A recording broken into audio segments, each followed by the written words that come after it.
বিড়ালের প্রসব হবে, বাচ্চা দেবে। বিড়াল তখন ঘরের মধ্যে পেরেশান হয়ে ঘুরতে থাকে, একটা নিরাপদ জায়গা খোঁজে।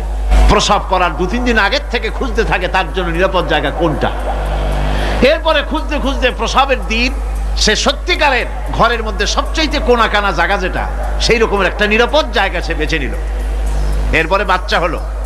বাচ্চা হওয়ার পর এই বাচ্চার উপরে কেউ যেন আক্রমণ না করে, শত্রু যেন তার জায়গাটিতে না আসে, এই জন্য বাচ্চাটার ওর তো হাত দিয়ে মায়ের মতো কোলে নিতে পারে না, সে আস্তে করে ঘাটটা কামড়ায় ধরে যাতে করে বাচ্চা ব্যথা না পায়।